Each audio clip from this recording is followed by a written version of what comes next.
All right, lots going on in the next couple of weeks, but first tell me about the new community needs assessment the county's working on right now. It's just trying to find out what the community needs, what are the wishes of the general population. And so it's just something we need, for grant purposes, but also just for our general information, a pulse of the county type thing, if you will. Yeah, a lot of stuff about infrastructure and lighting and safety, just a little bit of everything. Like that, yeah. Help us do planning. Right. And now Celebrate Anderson is the next big thing we're talking about. What can people who have not been paying attention expect at Celebrate Anderson? Well, we're going to have a free concert, and we're going to have the Anderson Big Band Orchestra out there, and we're going to have the person who won the United Way talent show out there, and we're going to have rides out there for children. And those rides will be open at 12 o'clock, and they won't cost anything. The gates will open at 5 o'clock. There will be food trucks available inside, so you can carry a picnic if you want to, as long as you use a clear bag. And if you want to just go there and get your things from the food trucks, that'll be fine. And then the Cancer Association will be selling beverages, and they do that at most of our concerts to raise money for the Anderson County Cancer Association. But it's going to be a big fun day, but it's really more than that, because Jamie Johnson's coming on the 1st. That's the next question, yeah. So it's really going to kick off that day. And Blackberry Smoke. And Blackberry Smoke. That is Anderson County is presenting that concert, but there's a private component to that too. So that's going to be a big deal, but that's not free. Well, I was going to say, that's maybe the biggest name at the Civic Center in a very long time. I mean, Jamie Johnson and Blackberry Smoke are headliners all over the world, really. Yeah, they're selling out everywhere. So September 1st, that concert's going to be there. September the 4th, the day before Labor Day, is Celebrate Anderson. And then not too far after that, there's a Travis Tritt concert that's going to take place inside. But right now... The other two are supposed to be outside. Yeah, the other two are outside. Jamie Johnson's outside. And the stage, we were just talking about the stage. Well, the stage is, I got a part in, didn't like what it looked like, sent it back, so they're redoing it. So our goal is to have the stage complete, or at least 90% complete, by the last day of August, because we got a concert September the 1st. So it's a whole lot of activity there. It's something that we've never had. It'll be covered. It's going to allow us to bring in these bigger names, because in the old days, everybody stand outside. Well, amphitheaters and venues have gotten more and more elaborate, and people are more picky about where they'll go. And so we know that that's an investment that's going to have a great return for the type of people that we bring into Anderson County. So it's going to be pretty big bang to start September here in Anderson County. Plus you got football, high school football starting, and college football and pro football. So, September's going to be big. What has the county learned about Celebrate Anderson over the years? Been doing it a long time now. Well, we know that people like to have country music draws the best. It's just a bona fide fact. So we try to give people what they want. And we also thank our sponsors, Michelin and Arthrex and a whole host of others who give us money to put on Celebrate Anderson as a celebration of the manufacturing in Anderson County and just to celebrate Anderson County. And I think the fact that we've added rides for children during the day, that stretched it out. And there's just more things to do. The splash pad's going to be open that day, so you can go get them hot and sweaty out there riding the rides, and then you can go to the splash pad and have a good time. It'll be buzzing around there that day all day. So we hope everybody comes out. Every bit of that, except if you buy something from the food truck or from the Cancer Association, you have to pay for that. But all the entertainment is absolutely free. So we hope we have a good crowd and a good turnout. Plus, our fireworks show this year is going to be bigger than any we've done in the past. So we're looking forward to seeing what that looks like. So it's always a great fireworks show out there, yeah. County Council has a special meeting set for the end of the month to move ahead on the jail. Remind people where we are on the jail. Well, right now we think the jail's going to cost $55 million. That's what we think. That's what we're going to go out for. And in order to do that, it requires 3 readings of County Council. And so we're having a special meeting on that day to try to get ahead of the rise in interest rates. So we're moving as fast as we possibly can on that to lock in a good interest rate. So that's what that's about. And since last time we met, there's been a lot of new stuff unveiled to the public. And let's just start with Sunday's dedication of the new firefighter memorial. How did that project develop? We had what looked like a tombstone out at the Civic Center right beside Chris Taylor Park, right beside where all the ducks The ducks loved it. The ducks loved it very much, that we would clean it in the morning, and by 1 o'clock it would be covered with duck. And so it just didn't seem to be what was needed. So we started thinking, county council, and remember our chairman's a fireman too. And a couple of them have also been firemen at some point in their careers, and we just started thinking, what can we do to honor the firemen in an appropriate way? And why don't we put it in the center of Anderson, in front of the new courthouse where people could see it. So we started doing that. We got a little group together to work on the design. We got Scott Foster, who I think did an incredible job on it. We partnered with the city to do it. So it recognizes every fireman in Anderson County who lost their life fighting fire. But it's also a monument to everybody who spends their time being a fireman. And we hope that keeps it in the public's eye. And I think everybody should come out and see it. We have tools mounted on that were actually used to fight fire. It's solar powered, so it lights up at night. And I think it's really nice. And I think we had a huge celebration Sunday at 3 o'clock. We had a huge crowd, firefighters from all over the county. We had family members from people whose names were on the monument. So we're real happy with how that turned out. And you've kind of had a vision to get all the memorials downtown anyway, right on the square? Well, that's where I think they should be. I mean, we've got memorials that are hidden, unless you're just absolutely lost and fall over them, you'll never see them. The exception to that is the Veterans Monument. And right now where it is, you have to go in a parking lot and walk up, and people never can find it. So we are working with veterans groups to try to put that across the field, across the road from where Kid Venture 2.0 is. So that's a private effort. We have the land, and they're in the process of raising money, and that will be a beautiful addition too, because it will be a memorial, but it will almost be like a park-like memorial. So that will be another thing we're doing in the Civic Center. So that's where we are on that. And you've already got the police one downtown. We already have the police monument downtown. So we got that one, the firefighter there, and we also K9. have the memorial to the K9s down there. So yes. Also, the Robert Anderson Fountain, minus one cherub, is back on the grounds at Anderson County Museum. In case people missed the restoration story, tell people who restored it and how that project developed. Lash Foundation, the same people who restored the Hunley, restored our fountain. Our fountain was about to disintegrate. I mean, just literally disintegrate. So the people at the museum, Beverly in particular, found this group. Let's see if we can do that. The county allocated the money. They sent it to North Charleston for a year, and they soaked it in all these chemicals and everything and did all of that, and then restored it. And it looks just like it did, except the cherub, who's still going to have to take another year. And there's some question if that was an original cherub anyway, when you look back at the really old pictures. Yeah. But anyway, he's still soaking in a bath. And so that's there. And we have a little more work to do, because right now it's not exactly straight level, so the water's not coming cascading down, but we're on top of that. We're working on that. So for $100,000, we got the fountain back, and it should be good for another 100 years. So it looks really good. It looks really good. And really, it sets off the courtyard right behind there. There was a dead, nasty space where garbage was, but now there's a little courtyard there.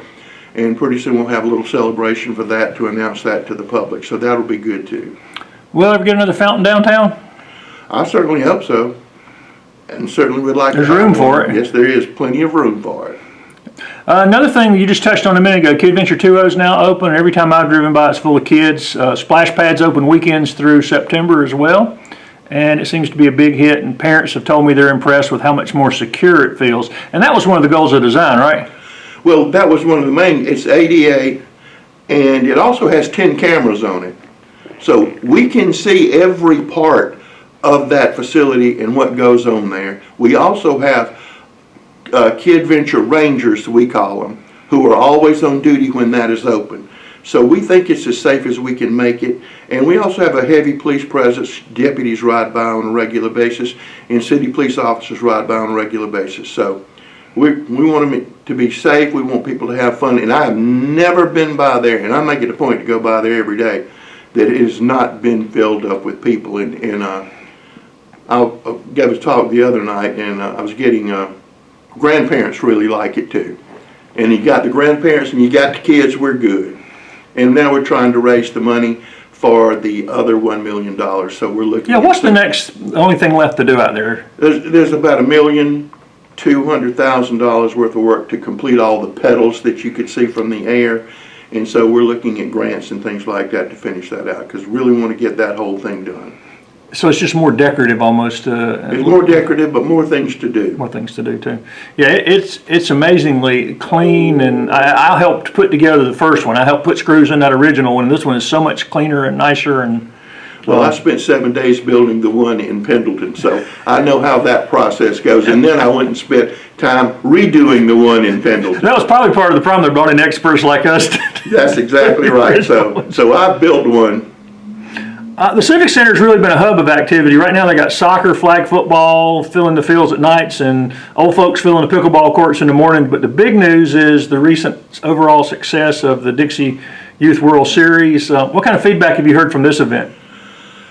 I think the people from the Dixie Youth said, whatever tournaments y'all would like to have, you can have them. Because I think we put our people, Todd McCormick, Joey Lance from Belton, our people from the Convention and Visitor Center Bureau knocked it out. I mean, everybody raved about it. We had people from Texas, we had people from Virginia, we had people from everywhere, and they absolutely loved it. For the World Series, the state tournament was great, and they were all over town, and they were here for about 6 days, and they were spending money everywhere and going to restaurants. I don't think there's anything left at Dick's or Academy, baseball related, left. So it was good for our local business, and that's the whole point. And then we had the high school Bassmaster Fishing Championships, and that brought in people from everywhere. I mean, the people who won it were from Wisconsin. Now, I don't know how these two teenagers from Wisconsin won the bass tournament, since they fish for walleye and muskie and pike, so it must be transferable. And apparently they won it at the last minute. It was like a final cast or two. Or at the last minute. But we had people from Canada fishing in that tournament, people from California fishing in that tournament, and Green Pond was a hub of activity for about 4 days, and they were everywhere. And it's easy to spot these people because usually there's a boat behind them. Yeah, before we get to Green Pond anymore, the Dixie Youth, I think I was told $2 million economic impact just on the World Series. Easily that, and I think that's on the low side. The fishing tournament, though, they're talking about coming back next year. They were so we have the high school bass championship again next year. Right.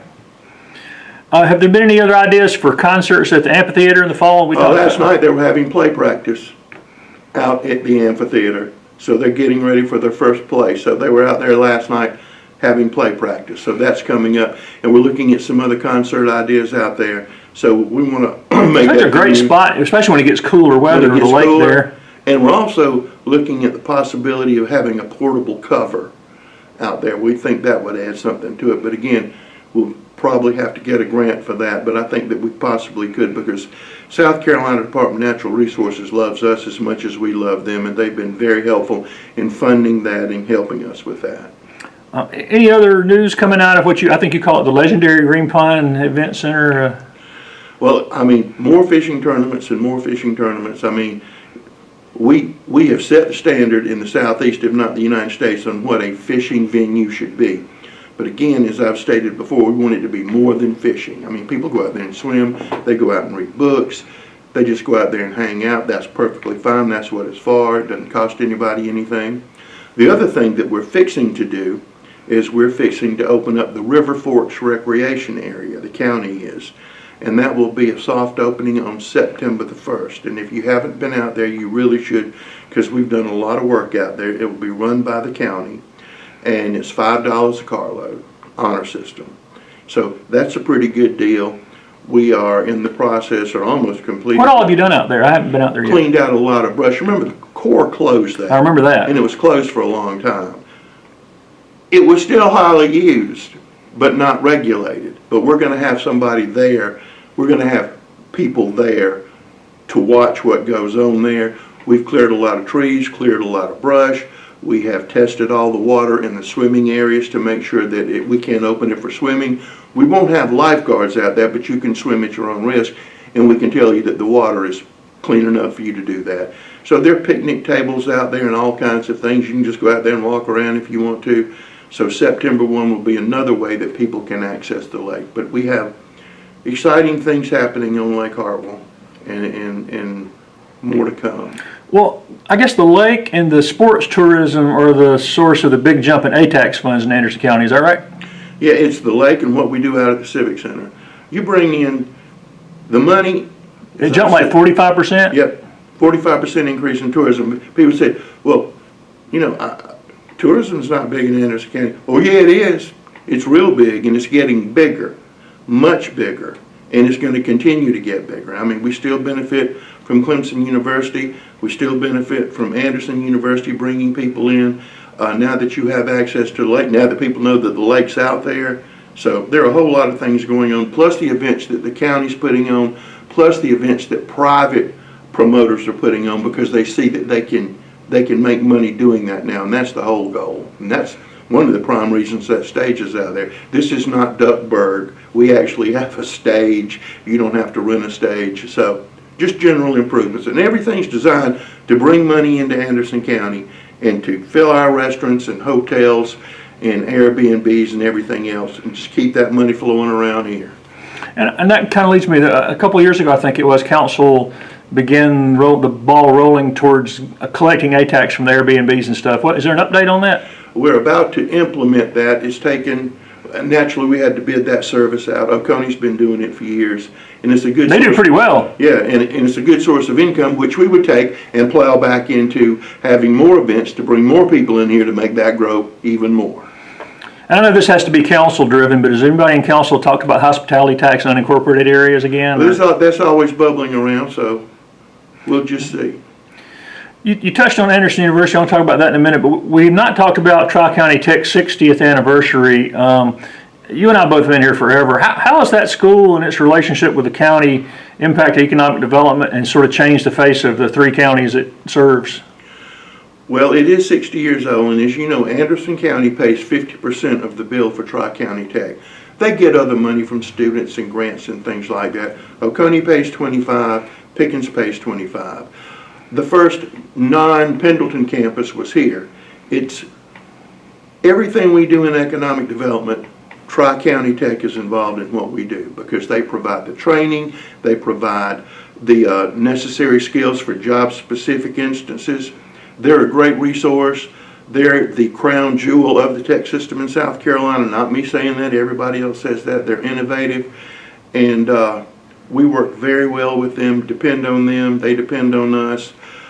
They have a presence out at 1428, which, by the way, if you ride down 28, the bypass, we actually have our sign up now so people will know that we're in the old Ryobi building. So we're there, and our shop is about 90% operational now, so we're going to have an open house so people can come see what that's about. So there's just something going on every second. The elephant pen is going to have grass out there pretty quick, and we've got some very serious economic development announcements coming in. Once you plant grass, everybody wants to move out there. Yeah. But before you get away from the, I think Anderson, people forget, Clemson is certainly not in Anderson County, but everybody from Clemson drives to Anderson for everything. So you got Clemson and AU and Tri-County Tech. How does that sort of uniquely position Anderson County for economic recruitment and stuff? Well, I mean, you have an engineering school up the road. Anderson University is adding an engineering program, and Tri-County Tech has those 2-year technical degrees. Yeah, you want to do something that requires those skills. Why wouldn't you come here? Why not come to the place where everybody is already here? The days of you having to leave Anderson County to go find a good job with a future that pays a whole lot of money, those days are over. Go out to TTI right now and look at the construction out there. That intersection in 81 and 85 is already blowing up, but fixing to blow up even more. And when we have our sewer connection, probably hopefully within 9 months at exit 14, watch what happens there. Exit 14 is going to go boom. So that has finally picked up and is moving pretty fast now? Because at one point it was delayed because of equipment and stuff. Yeah, right? But the construction company now has 3 crews out there, and they are working hard. We only have one more right away to go, which we're going to get today. And so that project is also going to increase everything going on in Anderson County. Well, speaking of exits and crazy right-of-ways, everybody's talking about Buc-ee's, which I understand it's a truck stop destination, but you heard anything updated on that? I know they're doing traffic studies. They're doing traffic studies and environmental studies. And they're paying for those, right? Yeah, they gave us $1 million. We gave it to DOT doing it, but we still have to find a ton of money to redo that intersection, which needed to be redone before Buc-ee's came there. Buc-ee's won't come unless it's done. Buc-ee's has agreed to pay part of that cost. So we're in a money hunt right now is exactly what we're doing. So that exit had already outgrown its... It is way, but it's so far down the list on SCDOT. But I've seen things jump on the SCDOT list before. Since last time we met, Magistrate's Office has extended its hours. What led to that decision? Chief Magistrate said, people work. Why should they have to get off during the day from their jobs to come to magistrate court? Judge Eubanks said, we're going to stay open until 7 o'clock. We don't even need any more money from y'all to do that. We're just going to do that. Probably the only place in the state that's doing that. And the chief magistrate of the Anderson County Summary Court System, she did that. She came up with that. So yeah, I've interviewed her. She's an impressive person. All credit goes to her. Grew up across the street from Dr. King. Council over the past month has voted, and I just did a rough count on this, a number of incentives for jobs would bring up almost 1,000 new jobs to the county. Yes. How much impact will that have once it's made official, all these jobs? It's going to be substantial, but one of these is going to have a national and international impact, and that should happen within the next 2 weeks. And it's going to further solidify Anderson's place as the place to do manufacturing. And again, it's a project that was looking in other countries, but when it came down to it, the best place for them to be is in Anderson County. So we're excited about that, very excited about that. We're also excited about some of those other ones you mentioned. We're excited about jobs going in the southern end of the county. The other night we had the incentive on those 60 new jobs down there. Yeah, it's nice. The dirt get scattered rather than just being bunched in one area now. The county council's goal is for all areas of the county to prosper. That's what needs to be done. Is there anything else looming like in the next month or so that's going to be another big announcement, or are we just focusing on getting these out there official? Or that one big one, hopefully by August 31st it will be public if we don't mess up, and that will be huge. You know, we haven't mentioned him, I don't think, in the last couple of years, but and a lot of people, if they don't pay attention, don't know, but just remind people what Burris Nelson's role is in this growth and work we're doing. Burris is the Economic Development Director for Anderson County. 35 years ago, I was the Economic Development Director for Anderson County. And I hired Burris. And Burris and I have been together in some way or fashion for 30 years doing economic development together. But he is the premier economic development operative in the state of South Carolina, since I'm not doing it. That's the inside joke between me and I got you. That partnership. I was looking, Anderson County has roughly... That's very rare. I think it's unheard of. I can't think of anywhere else that's even close. And it's also very rare when you have a council who unanimously supports economic development. But again, we don't come and tell them we're fixing to have an announcement. They're in from the ground floor. They know as much as we know. I mean, that's why it works so well here, because it's just a seamless transition. Well, historical memory too is rare now, because you talk to somebody that doesn't know what happened here 30 years ago, you know, which has an absolute impact on what's going on today. So that's very rare in South Carolina now. Well, because you look around, people are hiring new people from other parts, and they may be very, you know, they're good at their jobs, but they don't know the area in deep ways and deep roots. And know people from every section of the county.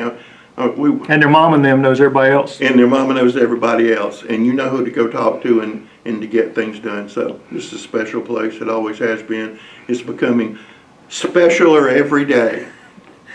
Last time I looked at South Carolina statistics, Anderson County has roughly 2,900 unemployed people. Do we have enough people to fill all these new jobs? I think they're all moving here. And yes, and remember this, it's a level. I'm over here and I'm working at a fast food restaurant. That's wonderful. I've spent my time working in a restaurant, but then you might want to move up, then you fill up that gap. And so it's opportunities here. And a lot of people who go to Clemson never want to leave this area. You know that as well as I do. And a lot of people from Anderson University. We've had a lot of interns from Anderson University who are not from here, and they don't want to leave Anderson. So, I mean, they're bringing people here too, but people are finding their way here from everywhere. And we've talked about this in depth, but it's been months ago. How much does Green Pine, the Sports and Entertainment Center, the parks, Hartwell Lake, Broadway Lake, and these other destinations impact the ability for you guys to do the recruitment? Well, I mean, we've had people saying, we didn't even know Anderson was there, but we saw Bassmasters, and we like it. And y'all can do that, and you do that, you've already done it 4 times, and then all of this works. I mean, you know, it's almost evil, all of the wonderful things that we have right here to sell. You know, we got 85 right there. Everything's perfect. Embarrassment of riches, you said? Embarrassment of riches. That trail from Anmid on 81 North to the Civic Center by the East-West Parkway is very close to completion. I've already seen people walking on both ends of that paved part. Yes. Is there an official date they've told you it might be completed? I don't know that one yet. They got a couple little culverts to cover, but it looks pretty close to. It's going to be awesome. And they've done it. That's been a pretty quick project considering the amount of pavement they've had to put down. That's a very hard project. That contractor's done an excellent job. And what's the next goal for the trail system once that's done? I know the city would like to connect to the county's trail. Well, we would like it, but there used to be a railroad called the Piedmont and Northern. Okay, the slang name for it was called the Poor and Needy. It was Duke Power Railroad. It ran from Anderson, near the fairground, near AU, all the way to Belton. Duke still has all of that right of way. And we have talked with Duke about maybe turning that into a trail, because the hardest job in building a trail is getting right of way. Wonder if we can work that project and connect Anderson to Belton, then eventually to Honeypath and Williamston. And we still have that dream of connecting Pendleton to Anderson, which ties into the Clemson Trail system. So why not do that? And Williamston just got funding to extend their trail. So Absolutely, that would they did. Connect those 3. They want to connect Pelzer, West Pelzer, and Williamston. So if you could connect to that, we would actually, you know, I know the mayor of Williamston, Rocky Burgess, was telling me, you know, before Swamp Rabbit Traveler's Rest wasn't on the map, but now. But that's the gospel truth. That is the gospel truth. Trails make money. They also provide a healthy place for people to walk. It also increases livability, which is a nebulous term, but it means a lot. It protects green spaces too. Yes, and it protects green spaces too, which is very important. A couple of years ago, the county did a survey of all the parks. What progress is going on as a result of that study? I think there are like 39 parks or something. 39 parks, but as you know right now, in every council district, we're doing a recreation study. Going out to the public. What do you want? What would you like to see? What needs to be done? So that's what we're doing right now. We're doing it one council district at a time. So that's where we are right now, working on those. And you mentioned the lawnification of the elephant pen. Nice green grass replacing the mud hole. They told you when the grass might be sprouting up? Yeah, probably we'll have grass in the middle of September. That's going to be nice for downtown, a nice new green space downtown. It is going to be a nice People green get space. spoiled and you have to build something on it, just in time to. Unless they decide to move the Empire State Building, it better be something good. Last time we just talked about this, but you said there are a lot more people now suddenly interested in that site. I know COVID slowed it down, but is there a master plan? I know you have some ideas. Is there a master plan for what the county wants to see there? This is it. Somebody could use their imagination. It doesn't have to be one building, okay? It needs to have some retail, commercial. We don't want just apartments. Some apartments would be nice, but condominiums. It has to be something innovative that blows the world away, or then just leave it in green grass. You just don't want to put something there to put something there. Rooftop restaurant with a vista. That would work. That would work. I don't have the money, so. And I don't either.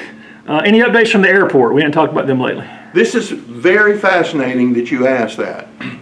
Clemson Airport just received a huge grant. The Pickens Airport received a huge grant. Of course, we'd received a huge grant before. They're going to close the Pickens Airport and the Oconee Airport during the Clemson football season. Wonder where all of those people are coming. They're coming to the Anderson Airport, and our airport runs primarily on the sale of jet fuel. So we're going to have all of the traffic that was going to those three airports is going to come to Anderson. As a matter of fact, we're going to have to get a portable control tower, have our own air traffic controller.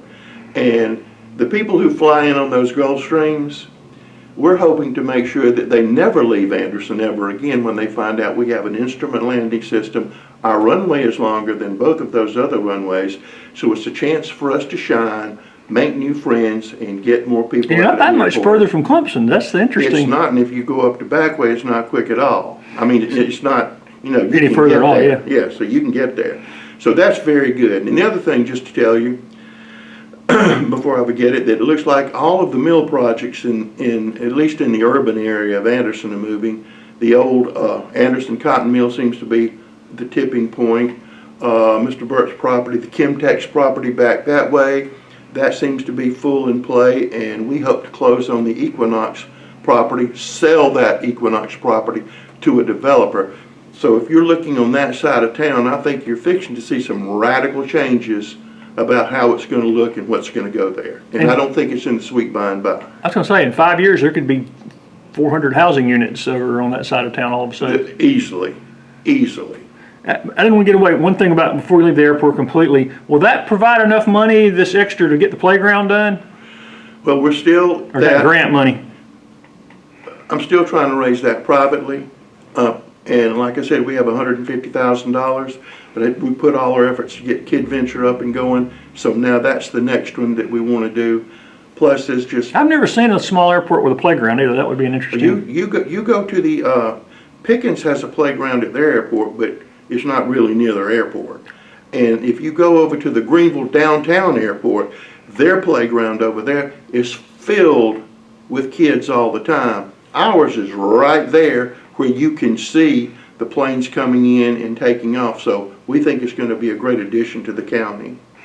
We've had one full calendar year since council voted to build the countywide EMS system. How's the year in review looking on that?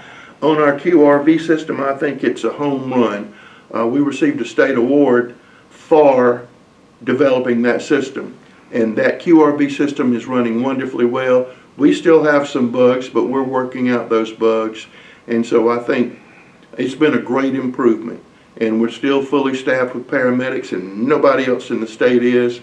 And I just think it's going well, and I think people can sleep better at night. There's some exciting things on the horizon in medical related areas that we're going to be a part of.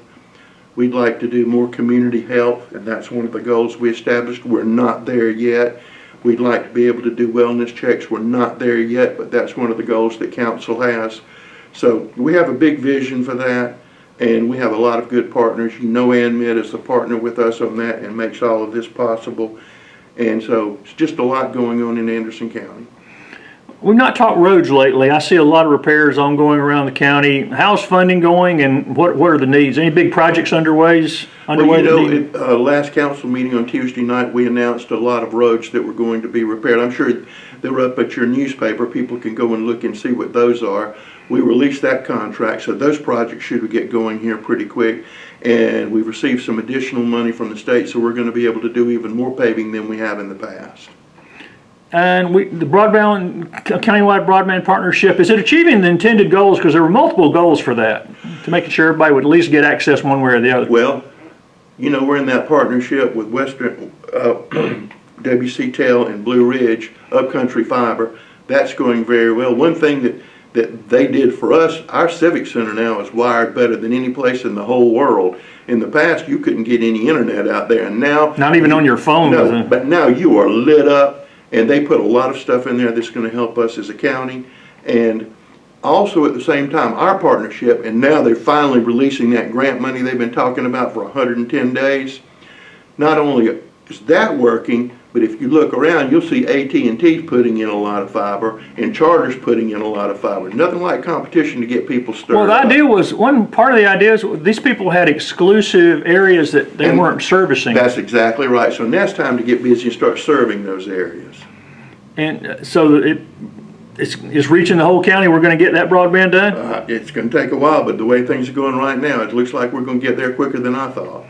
What's the latest on the mental health court and veterans court? We're still waiting. Is Cordell Maddox going to do that? Is that the plan? Yes, we're still waiting on that grant, which I'm sure we're going to get. And those are pretty important for Anderson County because the drug court's been pretty successful, right? Drug court's been successful. The mental health / veterans court's going to be successful too. And we're about to spend $1 million on the old courthouse. I was going to mention that. It's expensive to maintain all these county buildings. Any idea how much it costs just to keep the county's facilities up to snuff? I don't want to talk about it. It costs a lot of money. But people don't think about... Oh, we've had to replace roof after roof after roof after roof. We've got work to do on this roof. Heating and air. We got rotten timbers up here. We have a new air conditioning system ordered for the Civic Center because the other one is 33 years old. It's the original air conditioning system. And at that time, nobody was thinking about zone control. So at the Civic Center, it's either freezing or you're hot. But it's on back order. And we still don't know when that's At least you can keep people in. freezing cold out there, though. That's exactly right. Any update on the library branch in Iva moving to the town square? We received some good news yesterday. Mr. Steve Newton received news from Columbia that it looked like our grant had moved up further up the chain. So that's going well. And Anderson's library system has been recognized as best in the state and continues to have that wide variety of services. Anything in the budget, we're talking about upgrading buildings to do some cosmetic upgrades to the Anderson facility. That carpet was new one time, but it's kind of... The carpet that we're looking at now is carpet that needs to go over to the new courthouse. That carpet is 33 years old. So, and Miss Mary, who's in charge of the courthouse custodian, tells me about it every day, that she can't keep it clean anymore. So that's where we're going to be putting carpet. We have rotten timbers in this building, in the historic courthouse that we have to replace. So we have lots of challenges. What about the library, though? I mean, it's pretty old, too. That stuff's... But they have their own budget. Yeah. And they have their own maintenance crew. Okay. I'm just curious about that. The old, you touched on this earlier, the old Singer, I can't even the Singer building, that tells you how, TTI building continues to be the home to more and more services. Somebody asked me the other day what all is out there, and I'm not sure I can give them an adequate answer. Economic development's out there, Public Works is out there, a large portion of the Sheriff's Department's out there. We have companies that are out there until they get their feet on the ground that are out there. They're lining up to do that, as I understand it. So they come in, they want to see if they can get going here till they can get a building, and they run their operations out of that. Yeah, business incubator is what it is. Business incubator / soft landing zone, and they all seem to be doing quite well out there. Plus we all have the new shop that's out there. Plus we have some storage place. Plus we rent part of it to companies to generate income to maintain that building. So everything. Tri-County Tech trains some out? Tri-County Tech uses it, and they have space out there. Right. And the job service has space out there. I mean, there's something in every corner of that building going on. Our solid waste department's out there. Everything's out there. That's another thing. Now that and there's still some more room out there, right, for stuff to... Getting close. And now that we have our new maintenance facility, shop, vehicle shop, we're going to tear down all of those buildings over there near the airport where our public service area was, because they're falling in anyway. And we're going to plant that in grass and wildflowers, and because one day the airport's going to need that space. So all of that's going to disappear, which will beautify that road. Well, the unofficial lighting of the Anderson County Christmas tree and Santa's appearance in your office window is 92 days away as we sit here. I know you promise taller tree every year, and the current rate of growth, I think we figure it'll be taller than the Rockefeller Plaza tree before the end of the decade. Correct.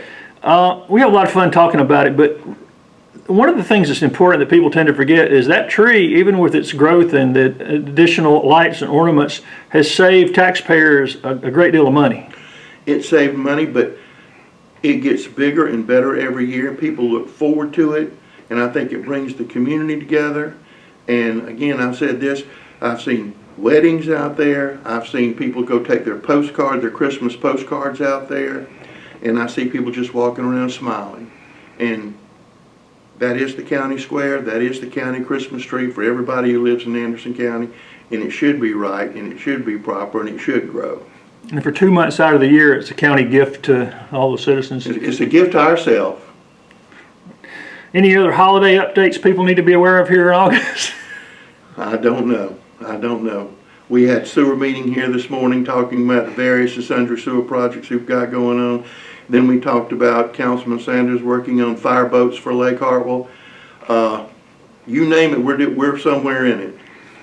And so when we meet in September, we should be able to do a recap on some of the really big announcements you're hoping is going to go through here in the next couple of weeks. Absolutely. And then we can recap how well the Blackberry Smoke and Jamie Johnson concert and Celebrate Anderson goes. There you go.